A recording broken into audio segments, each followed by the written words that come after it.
the old neighborhood. If you're driving to Parkland from downtown, your best bet is to take the Dan Ryan Expressway, I-57, which cleaves like a wide river with a bend here and a bend there.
My name is Eric Charles May, the author of Bedrock Faith, the 2021 One Book, One Chicago selection by the Chicago Public Library.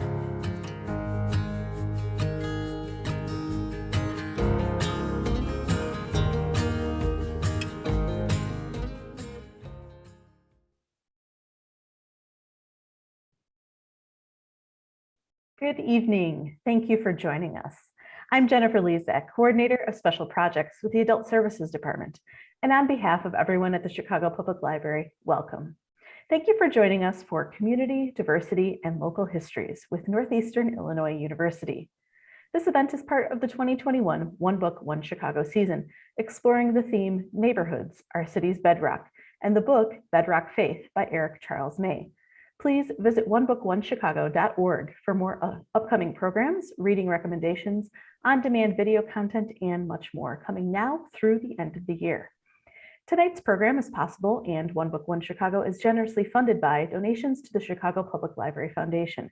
Visit cplfoundation.org for more information on how you can get involved with their work. During tonight's program, we'll be monitoring the chat for questions from the audience for our Q&A, so please feel free to ask one. Now for tonight's event. First, I want to thank our wonderful partners at Northeastern Illinois University, especially Christopher Schroeder and Tim Libretti, for their partnership on One Book, One Chicago, especially during the last year with all of its challenges. We at the library are so happy to continue to work with you to present wonderful programs like tonight's event. Now for our panelists. Tim Libretti is a professor of U.S. Literature and Culture at Northeastern Illinois University in Chicago and acting associate dean of the College of Arts and Sciences. A longtime progressive voice, he has published many academic and journalistic articles on culture, class, race, gender, and politics, for which he has received awards from the Working Class Studies Association, the International Labor Communications Association, the National Federation of Press Women, and the Illinois Women's Press Association. Andy Meyer is the director of the F.M. Johnson Archives and Special Collections at North Park University, where he is working on archival content management and digital asset management. His mission is to use data and technology to tell stories that facilitate personal and communal transformation. Stephany Perez is a former teaching artist in Albany Park Theater Project's school-based program at Albany Park Multicultural Academy, as well as Albany Park Theater Project's company manager coordinating ensemble and theater space logistics. She grew up in Albany Park and joined APTP as a 7th grader in 2008. She was an ensemble member through 2013, and in that time devised and performed Remember Me Like This, Feast, Homeland, and I Will Kiss These Walls. She performed with the company at Goodman Theater in both Feast and Homeland.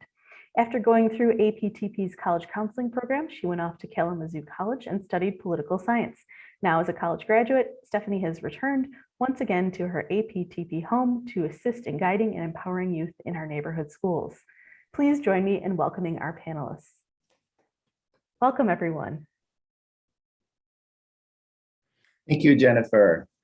And on behalf of Northeastern, I just want to say we're very happy to be working with Young Park and Jennifer Lezak at Chicago Public Libraries. And we're going to have a discussion tonight about Eric Charles May novel Bedrock Faith, and even kind of more broadly, kind of about the insights that the novel gives us into community diversity and local history. So we have some great participants here to have that conversation with. It's probably not a stretch to say that we live in an age characterized by rank and intense division in our society. And so Bedrock Faith is really a timely, even urgent and illuminating novel for this moment. It explores, I think it's fair to say, the cultural forces that breed both righteousness and division, the things that separate us from our own humanity and that of others. And it helps us see what gets in the way of us developing community relationships that are supportive, healing, uplifting, even if we pretend to hold those values as our highest. But it also helps us see kind of what we need to do to create healthy community relationships that are supportive and nurturing.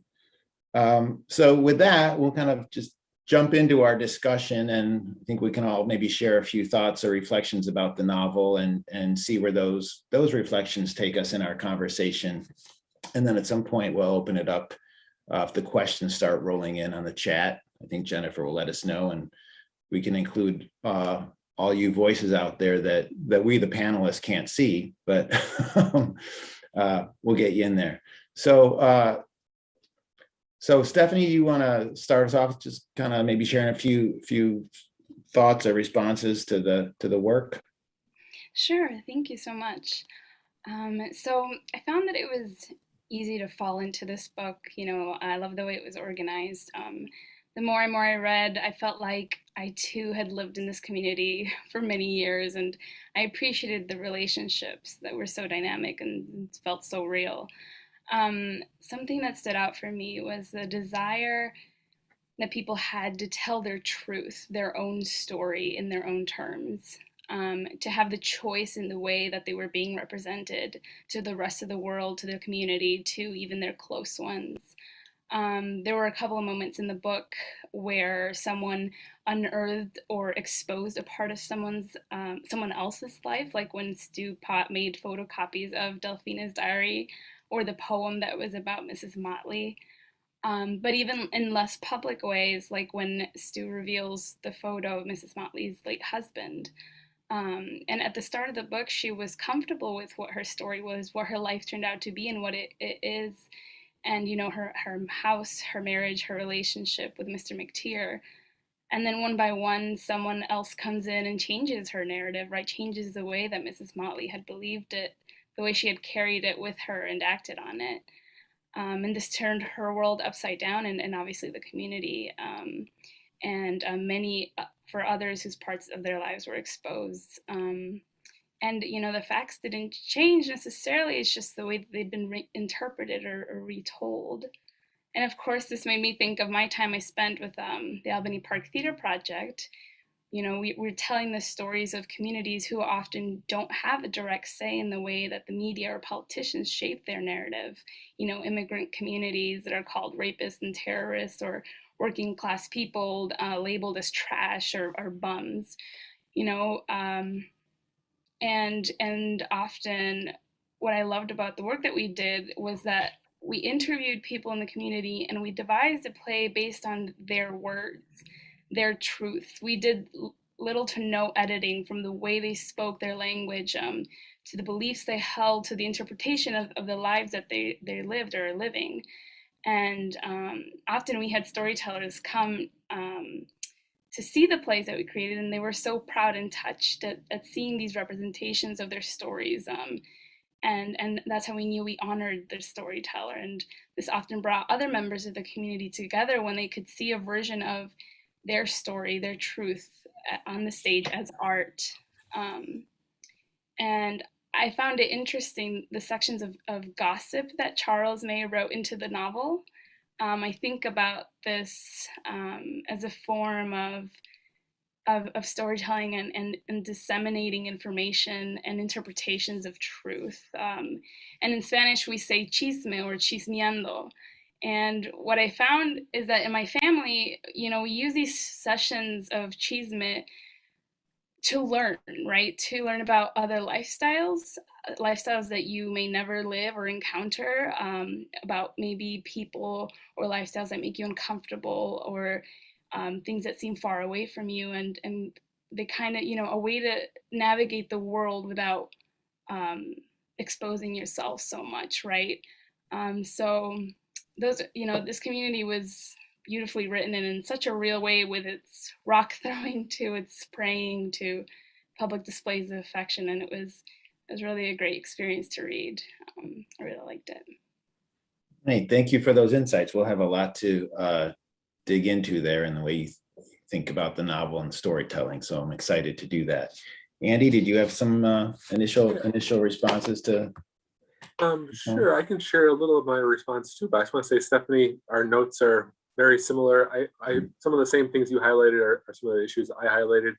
And it's interesting to kind of, you're coming at it from a theater perspective, I'm coming at it from an archival perspective. So I'm kind of interested in how our different approaches are picking up some of these same themes. So maybe by way of personal introduction, my name's Andy Meyer. I work at North Park University in Chicago, and I'm an archivist there. So I oversee 3 main collections: the North Park University archives, the archives of the Evangelical Covenant Church, and the Swedish American archives of Greater Chicago. So all that is to say, my work with communities, with records, is archival and historical in some ways. I should also confess now that I'm not much of a fiction reader. I do mostly nonfiction. So this was a treat and kind of outside my comfort zone to be reading this book. But I loved it for some of the same reasons Stephany mentioned. This really vivid sense of community, which I think comes through in like the descriptions of the place and the neighborhood and the buildings, the descriptions of the people. It's a pretty large cast of characters, and they all felt very, no one felt one-dimensional. They all had something interesting, or some maybe something they're presenting, and something that's hidden, or some nuance, or something that made them all very interesting. Yeah, some of the things I focus on were just like Stephany. There are several points in the story where these are objects, or these records, as I would call them, this journal entry, this poem, a photograph, come into the story and have a really transformative effect on the lives of the people there. And I think that's kind of in some conversation with this kind of gossipy story. Like one chapter I know just gives off like 13 variations of what neighborhood people are talking about in this story. So there's kind of like this element of the archival, or like the object, the photograph, the journal, or the newsletter even, as being this tangible physical thing, and then there's these stories that kind of come around it. And I think that interplay between from my perspective, archival record, something that we would have in our archives, a journal, a photograph, a letter, and kind of the stories people tell around those. And many times the photograph, or the poem, or the letters or newsletters, they require some community interpretation to make sense of them. Where if you just picked it up from the street, read it, or in my context, pulled it from a box and looked at it, you might not have the whole history, or you might not have the whole story to know, oh, this signifies something, or like the way he's looking tells this tremendous story that you wouldn't know, or this kind of coded verse is a crucial detail that you need to unpack. So I thought that was, from an archival perspective, I thought that the relationship between archival, or maybe not even archival, I don't want to put my own words in it, the relation between objects or records and stories and was a very interesting dynamic that I really liked to kind of think about from my perspective. So I really enjoyed it, and appreciate your comments, Stephany, because you're hitting on some of the same themes, but from a very different perspective. So it's fascinating. Absolutely. Excellent. So it is interesting, Andy, how you talk about archives, and Stephany brought this up too. The archives are really these hidden stories that kind of get unearthed about each character, that arguably, maybe you disagree, kind of begin to create disruption and conflict in the novel. And it may be that, I would suggest that we tend to see a community kind of breaking down.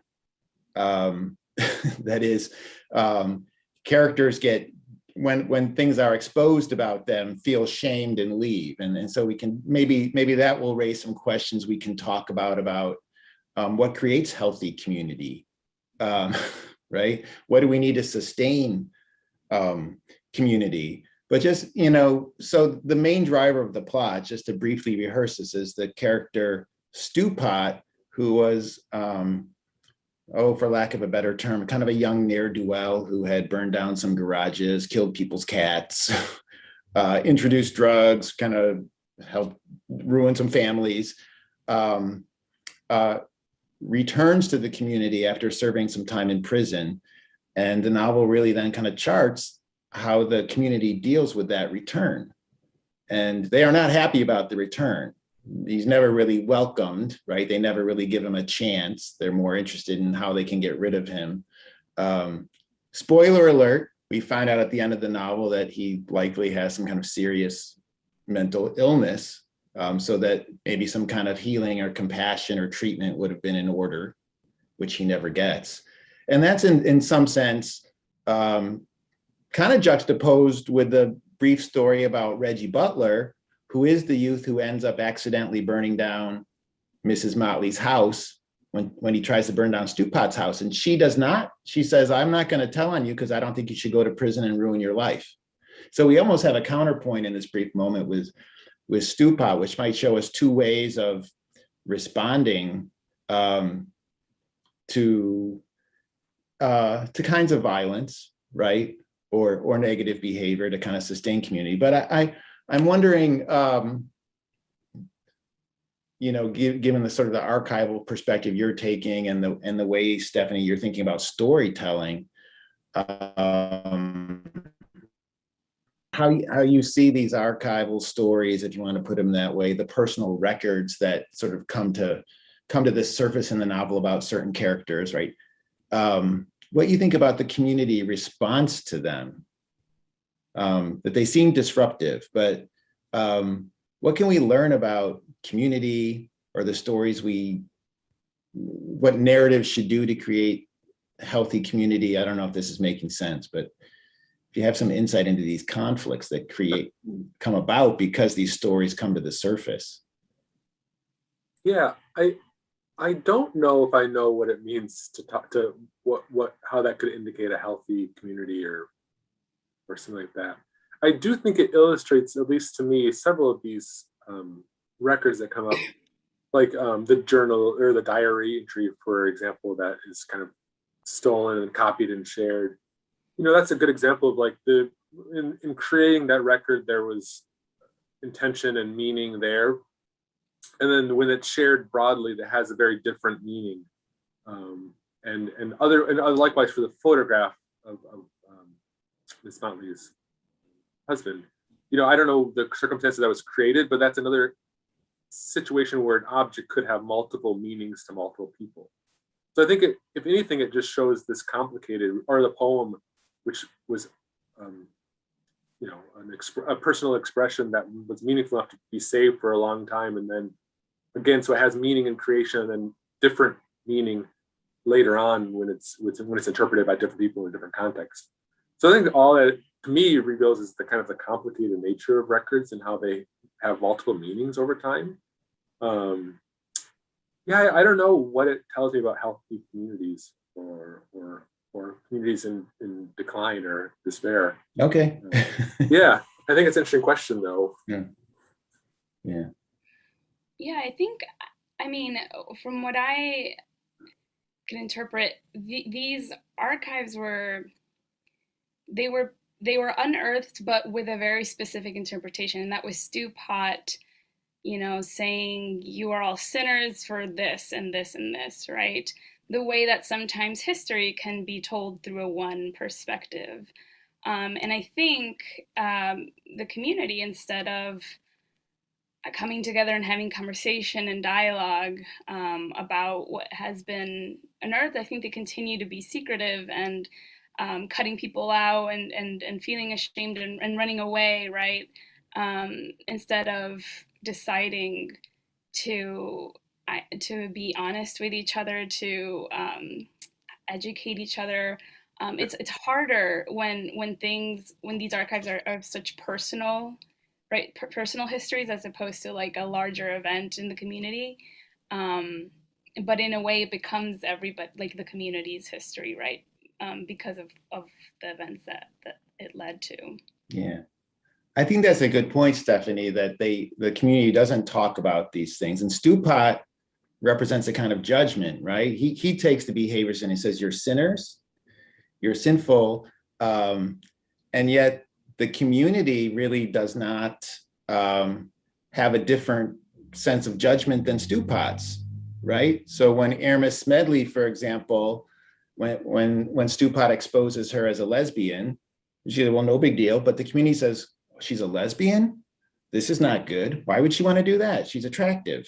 This is disgusting, right? So they engage in the same kind of judgment that Stewpot does. And so Stewpot, while he might seem, he's represented as kind of different, actually holds up a mirror to the community. And I think it's interesting kind of what you're both saying, because what the archive, the history that we learn is really the truth about these characters. So the community in some sense has not known, right, the truth about these characters, and the characters have been hiding the truth themselves. And there's a line that stood out when Irma Smedley talks about other gay characters in the neighborhood.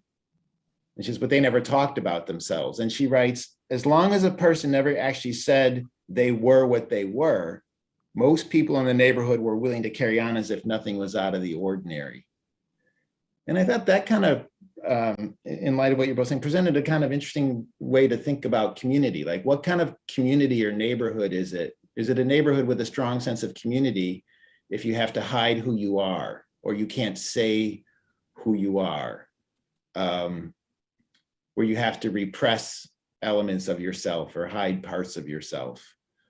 I don't know. So kind of along with what you're both saying, when these things come to the surface, and Andy, you said, well, I don't know what I was talking about when I was talking about what creates a healthy community. But I kind of asking, like, Stephany, you're suggesting a healthy community. A healthier way to deal with that might have been to talk about it, right? In many ways, many of these characters have either engaged in some kind of marital fidelity or have some secret that's viewed as sinful. And maybe that just says, well, this is human behavior, and right? This is how we love. This is how we get along. And maybe we should be less judgmental of it and more understanding. And if it's not a healthy behavior, maybe we need more healing about it rather than sending people away.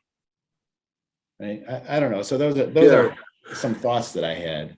Actually, something you said made me think of this. And again, I'm not a fiction reader, so I don't have like the mind to understand metaphor or or imagery really. But one thing that I was thinking about was, I think at the beginning of the very beginning of the book, they describe Miss Motley's house as kind of full of pictures and seems like it's covered in kind of family images. And then that house eventually burns down. And then at the end, she's left with a single photo of her family, of her husband, that is devastating. So I think that maybe that goes to like this point of like, she's maybe constructed a certain narrative about herself that is framed and is maybe true in a sense, but it's selective and it's there to provide comfort or that's the narrative she's constructed for herself. But then that's burned, that's lost, and then she's left with this one image that really changes her understanding of herself, her marriage. So I think that's very very interesting. Another piece that I think maybe is related to this is the neighborhood seems sort of prideful in itself, which I think would be a good thing to think about, taking care of it. But there's always a sense like, oh, people like Stewpot don't live in the neighborhood. But it's like, yes, he does. He's your neighbor. Like, he does live there. And like everyone else has their own things too. So I think there's an element to which this kind of pride of community has a shadow side of denying the raw or the unresolved or the parts that people don't want shared. Yeah, that's a good way of putting it. The parts that people don't want shared. I don't. Any thoughts, Stephany? I know that you work with community storytelling. I've done projects with community storytelling, and I'm just wonder, as you do these projects, you see things unearthed or come to see communities telling their different elements of a community telling the story very differently. Yeah, I definitely see different interpretations of the community itself come out in the storytelling, and different Albany Park and that's where we did most of our ethnography, is a very diverse neighborhood in that you've got immigrants from all over the world living side by side. Like I had my neighbors in the upstairs apartment were Brazilian, and to my left we had a Peruvian family, and to my right we had a lot of Indian families. And it's really interesting because in the book, the Parkland, they're mostly Black families, right? So the community shows up different than in a community who doesn't speak the same language, doesn't have a similar religion or the same religion, right? And yet they still find ways to be community, and still find ways to get on the same bus and the same train, go to the same citizenship classes at the community center, and create community. And even though they have these cultural or language barriers, which could easily cause different interpretations, I think there are things that bonded them that caused them to stick together.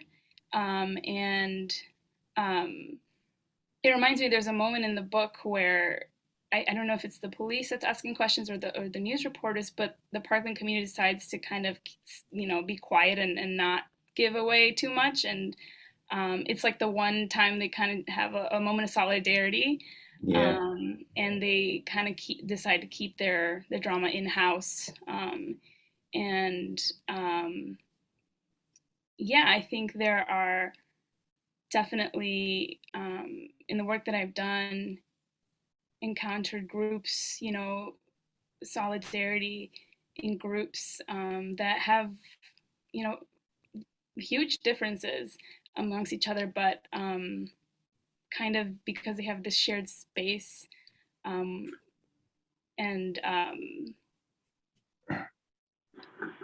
they just, they find a way. I don't know.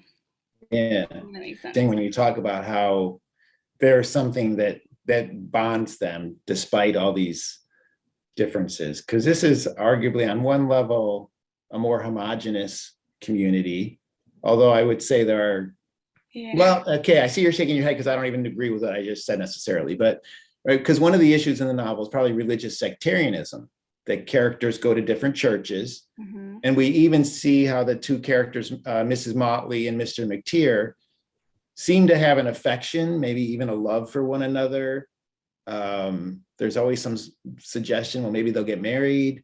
But what divides them they go to different churches.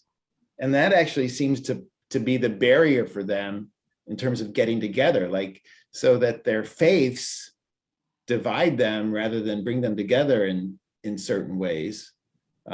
Perhaps that's one way of looking at it, which interests me because it got to me to think, like, what's the meaning of this title, Bedrock Faith?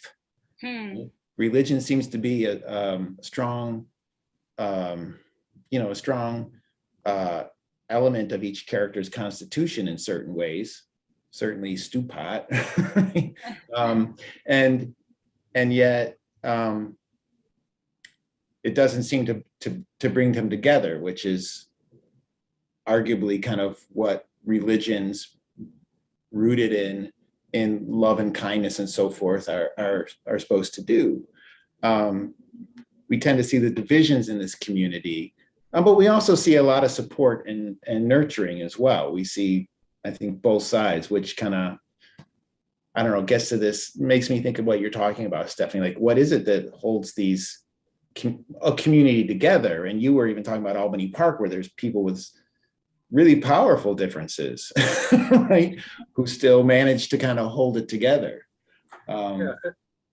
At least one way in which I felt like I loved the description, and I felt like it was so true to my own experiences, both religious and cultural, is like several times in the book, someone's sick or they're in the hospital or returning from the hospital, and all the neighbors seem to instinctively know to like make food for that person and bring them food.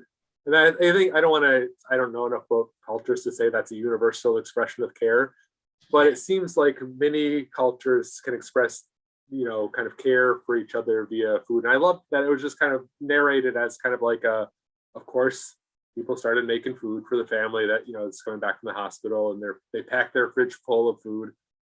So I think that's like one aspect of where I felt like the neighbors were genuinely extending care for each other to kind of know they need help with food or with cleaning the house after someone's fallen ill. And I think another way in which the community is united is through some of these shared rituals, like the harvest fair, the football games, kind of some of these maybe not religious ceremonies, but quasi-cultural. These are like, we've always done this way. We set up chairs this way. We go sit here and watch this. So I think some of those rituals have this uniting force on the community. Interesting. So some of those rituals are also the opportunities for mischief, which I thought was interesting. That these where the community is gathered somewhere, that's when some of these that's true. That's some of the true. negative things happen in the book at the same time. Yeah. I don't know the imagery of that. I don't know what to make of that. Yeah. I thought it was interesting. That is interesting. So we'll discuss some more, but I did want to just ask Jennifer, maybe if anyone is in the audience, or invite the audience to ask some questions or raise some issues for discussion. If not, we'll keep talking. But Great. Yes, we have a couple of questions that's come in, and if people have additional questions, please leave them in the chat. So first one is emailed in to us. When I read this book, it almost seemed to me like the collective neighborhood was itself a character in the book. Do you agree? That is a great question. That is a really interesting insight. So any thoughts on the collective character of the neighborhood itself? You both have strong sense, Andy, as an archivist of the neighborhoods, and Stephany, you're very aware of like the community almost as a storyteller. What are your thoughts on that? I would say definitely throw the book. The neighborhood has a guiding influence. I'd like to do this, but I can't because what would the neighbors think? So I think it does exert some powerful influence on the actions and behaviors of the characters, and even a sense of morality. Like, what would the neighbors think if I left the house so late at night, or if and you see it come through. I mean, people are not making this up. Like, oh, she went right to Mr. McGeer's house after this disaster. Oh my! So like, there is like a real element in which it is the neighborhood as a character does exert influence. At least in my mind. Yeah, no, I think that's good. I think that's accurate. Stephany? Yeah, I think, just the fact that the neighborhood acted as one against Stu Pot, that's in a way like the neighborhood's character. And there were moments when I think that Charles May wrote about the community in contrast to other communities in Chicago. And earlier, you were saying that kind of they have a pride to them and a certain history that they want that their community to be seen as. So I think a lot of the characters were saying that even though they were felt so exposed and their truth so unearthed, they couldn't leave the community, right? Even when there was a move, it had to be within the community. So I think that's a powerful force. Yeah. And yeah, I like the point you're making, Andy. I think you said this, but if not, I'll say it anyway. Uh,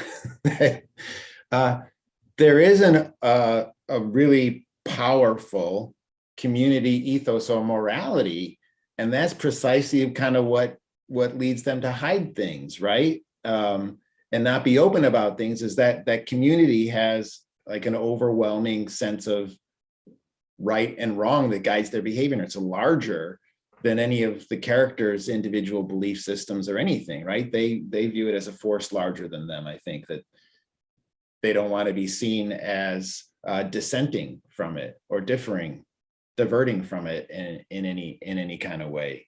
And as you, I think, have both pointed out, right? May makes a point of beginning. Well, you saw him reading. He opens talking about the Dan Ryan Expressway, right? And kind of how these neighborhoods got formed, and that, you know, the Dan Ryan, as I'm sure you know, but was right. The building of the Dan Ryan was designed segregation of the city. So even that begins to define the character of these neighborhoods, and even that it's right. A all or mostly sort of Black community, right?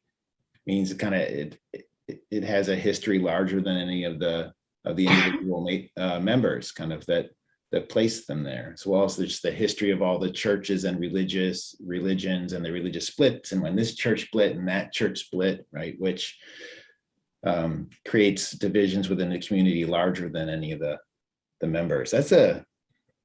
That's a really great question. So thanks to whoever submitted that. Again, I don't feel like I understand the imagery of this, but it also strikes me as like the people that leave the community, which I think would be Stu Pot, Irma, and the Davenports. They're all viewed very negatively. Like leaving or being exiled is bad. And maybe there's more to it than that. Maybe there's some sort of other angle to that, but it just strikes me as that's a negative connotation to leave. Great. We have another question from Richard, who asks, my initial feeling is that Stu Pot uses his original apology to the neighbors to see what everyone is up to and whether or not they are sinners. Your thoughts? So was Stu Pot just being nosy when he went around with his first apology? I don't know. I also strikes me that Stu Pot's, I think, the one character where we don't get an insight into his mind. Everyone else, we kind of get a sense of what's going on there. And we only get this insight at the very end of the book, which again hints at some serious mental illness, you know, maybe affecting the entire time we know Stu Pot as a character. So that strikes me as he's somehow a mysterious character for more than one way, that we both don't have access to his thoughts like we do all the other characters. But I guess I never thought of his motivation in the apology as being an affront, being antagonistic to the neighbors. I thought it was merely misguided or misinformed. Yeah, I really believed. I was like with Mrs. Motley, like I believed that he wanted to change his life, and he probably was being truthful in that moment, because if we do consider his mental illness, you know, he probably was genuine in those moments that he wanted to apologize and change his ways. So I definitely believe that at the beginning of the story, and still actually I think he knew more about his neighbors than maybe they thought they did, because he took that picture of Miss Motley's late husband, and that was, you know, that had to be before, when he was a teenager, taking pictures. And I think even though he was viewed as a you know, a reckless teenager causing trouble, he was very integrated in the community. He you know, he knew about everybody's business, and in a way he got to know more about the community than other people did through his mischief. Yeah, and Reggie's story, Reggie's relationship with Miss Motley does strike me as somehow parallel to Stu Pot's, and I kind of probably like other people, I've been watching the TV show Ted Lasso on TV now. And I'm not a film person either, so I don't really have experience talking about this. But one of the themes I get from that show is similar to this book, which is that everyone has this kind of nuanced, complicated dark side, or some public persona and some dark side they're dealing with, and that kindness can be kind of transformative in those moments. So I think about that for how Mrs. Motley related to Reggie, which was kindness and understanding in her own way. And I wonder if this whole, one of the interpretations, one of the questions I'm lingering with is like, is this book kind of an indictment on the community for not extending care to Stupat in his youthful transgressions? If he was always just written off as a bad kid or something, how that could be reinforced through escalating violence, and then finally, encounters with law enforcement that are negative, and in the prison system, which is negative, that then has this corrupting influence on him. So I wonder if that's one of the lessons I'm taking from this book. Is this an indictment of the community for how they did not extend grace and care to Stupat? Yeah, that's an interesting point, Andy. And Mrs. Motley does say at the end, right? She comes to this, I won't say conclusion, but a wondering, like, did the community abdicate its responsibility to Stupat early on, right? Because remember, she doesn't want to send Reggie to prison. Right. And so that's a really kind of interesting point. And I would say, like, Mrs. Motley, I know the question is about Stupat, so I'll get there, but we haven't talked too much about Mrs. Motley. And Mrs. Motley in certain ways is like she's probably the character who we kind of think the most, if that makes sense, or try to process what's happening in the community most, and kind of really tries to practice her faith. And she's by no means a perfect character, but she seems to process the most, be a kind of critical consciousness for the community. And at the end, she's the one, right? She finds out that, as you've all alluded to, that her husband was closeted man, or bisexual or gay or whatever, but he had relationships with men during their marriage. And unlike what we see elsewhere in the novel, she does not make any judgment. At least she comes to the point where she says, I don't view him as a degenerate, right? I don't quite understand him, right? She goes, I wonder if it would be different if I had seen him in pictures with a woman. Would that be different? She goes, this is hard for me to understand. It's a mystery to me, right? But she goes, but I think as one of you suggested earlier, right? People are kind of mysterious. They have these nuances and complications. And the novel is kind of asking us, like, I think as a community, to recognize people's complications, right? That people are always going to transgress and violate laws or rules or vandalize or whatever, right? But what do you do as a community? Do you expel the person?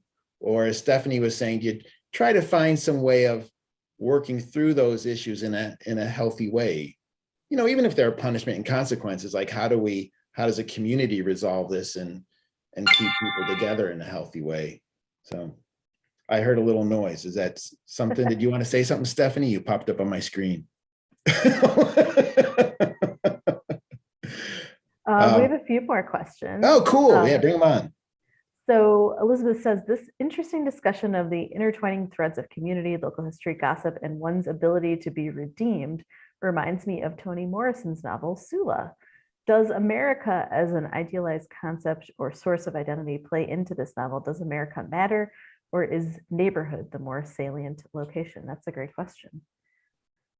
I just say quickly, I very much thought of this in relationship to Sula. So I appreciate the insight.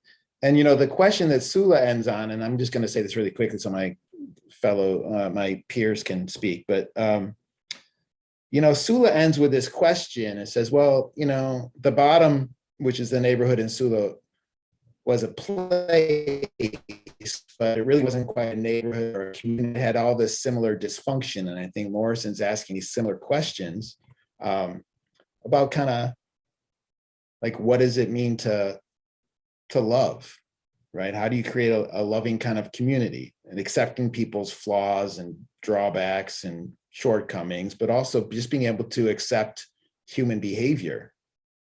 Right? This novel has, characters have a hard time accepting how people love and,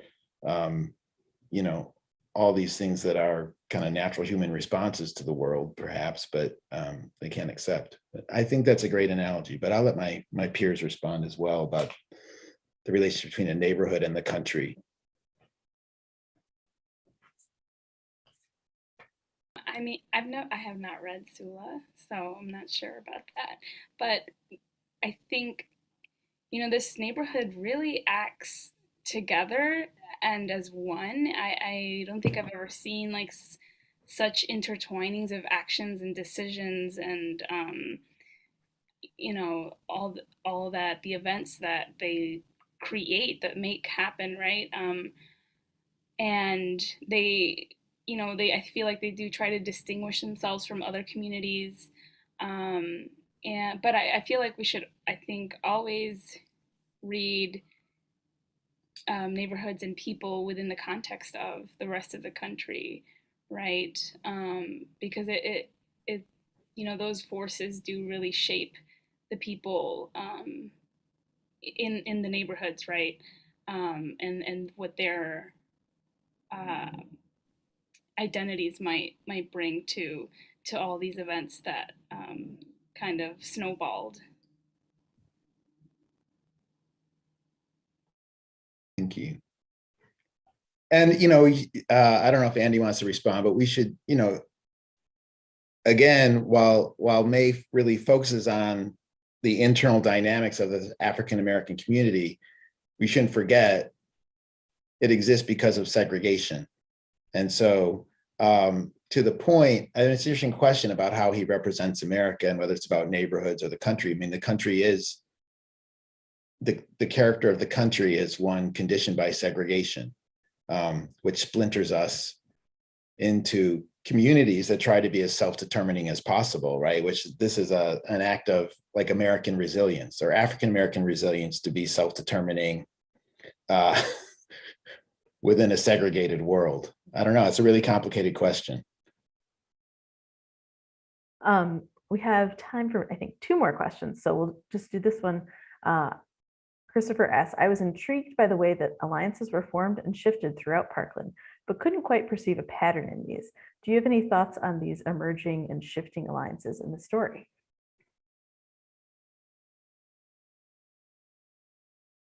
Any thoughts?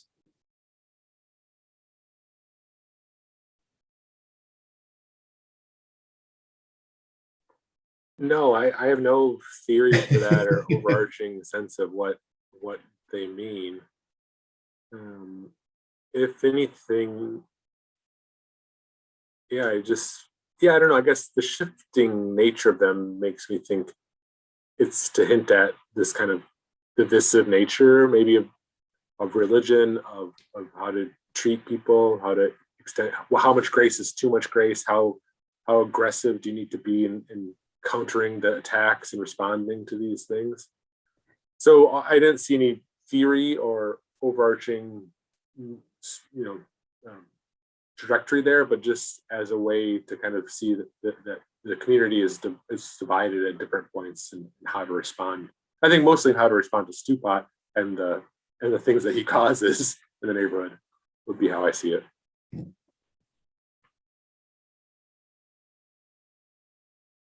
That's great. And I think we'll, oh, sorry, go ahead, Tim. Yeah, I was just going to say, I think that's a good response. Yeah. I think we'll end on this question because it's so great.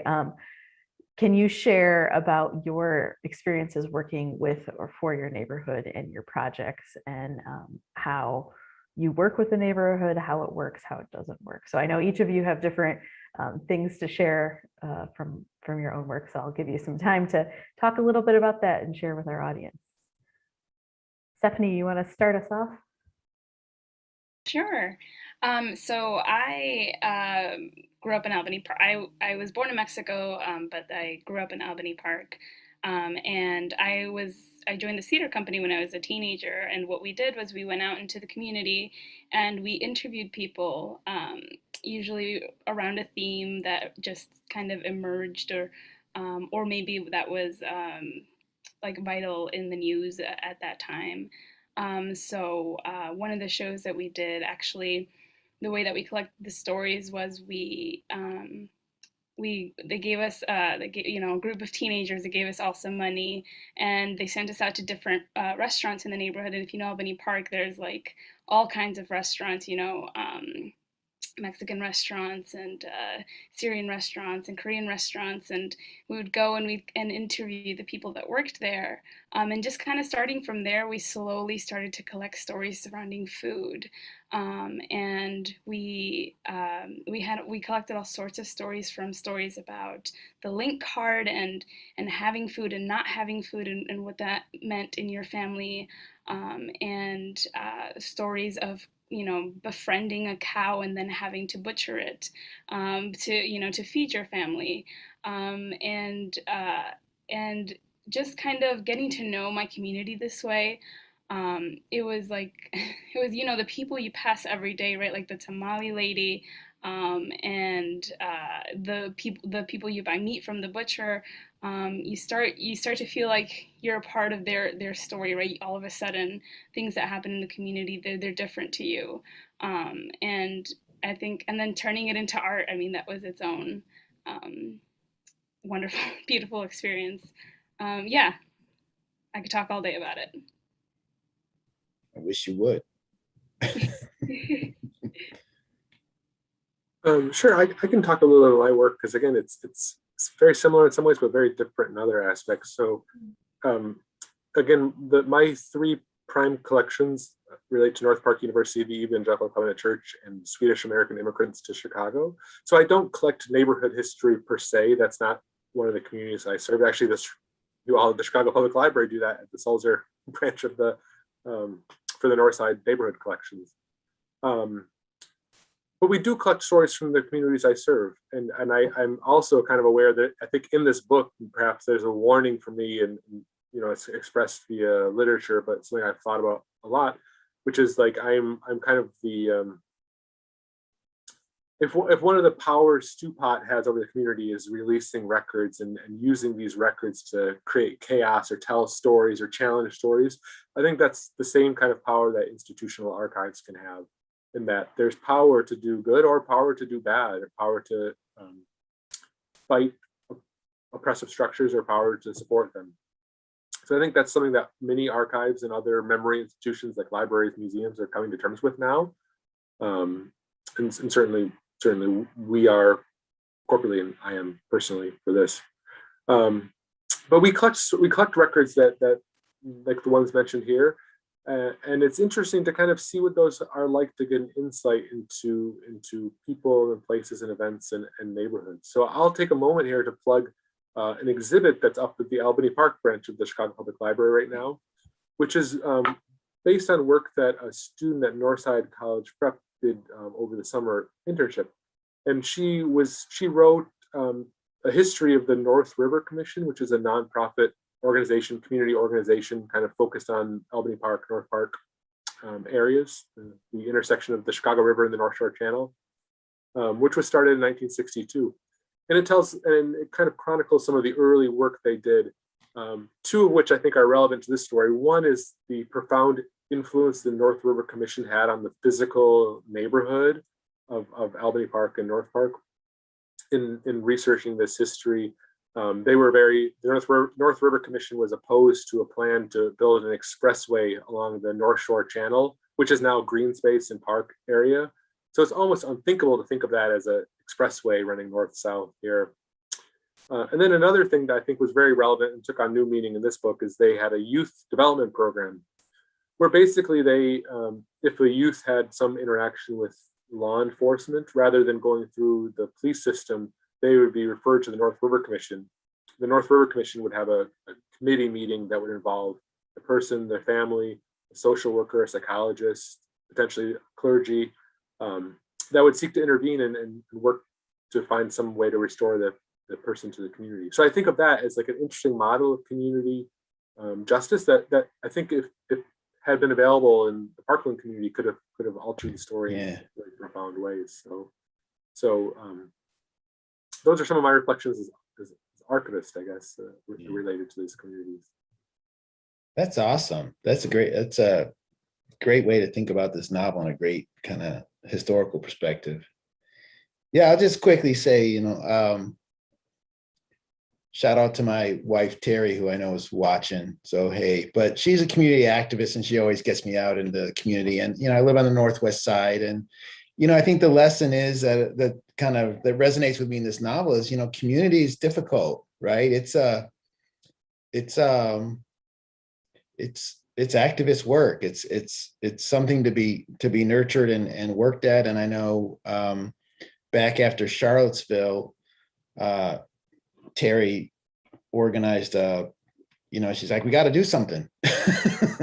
We got to do something. So she just put on Facebook, we're having a rally over at Portage Park, which is our park, our neighborhood. And we didn't know if anyone would show up, and like 300 people showed up. And like we sang, we walked the park with candles. And that led to just a kind of a lot of work in the community and an organization she kind of helped found that people really wanted to take part in. It's like, people don't want to leave, right? People say, this is our community and we're going to try to make it what we want. Even though there are contending forces and difficulties, so I think in that sense, Mrs. Molly is a powerful example in the novel of like, she doesn't want to leave, but she's going to try to figure out how to help and get along with people, as difficult as it is. So I think the novel is pretty powerful in that way, resonates with kind of what happens in our neighborhoods and communities. And the good lesson that I think Andy said this earlier on, or maybe it's when we were talking off camera. This isn't, easy harmony, right? It's not what it means to get along with people in the world and cooperate and figure things out. It's some work. And it's worth it. That's great. Well, I think that's all the time we have for tonight, but I want to thank you all for being here. Thanks to Tim Libretti, Andy Meyer, and Stephany Perez for being here with us tonight on this wonderful panel for this great discussion. Special thanks also to Christopher Schroeder and Young Park for their work in making tonight's event possible. I want to thank CPL Tech Leland Mosley for producing tonight's event, and thanks to all of you for being here. Please visit onebookonechicago.org for information on other upcoming events around our theme, Neighborhoods, Our City's Bedrock, including book discussions, films, author events, art programs, and more. Also, visit the CPL YouTube and Facebook pages for on-demand video content, including from tonight's program. Have a great week, everyone. Thank you.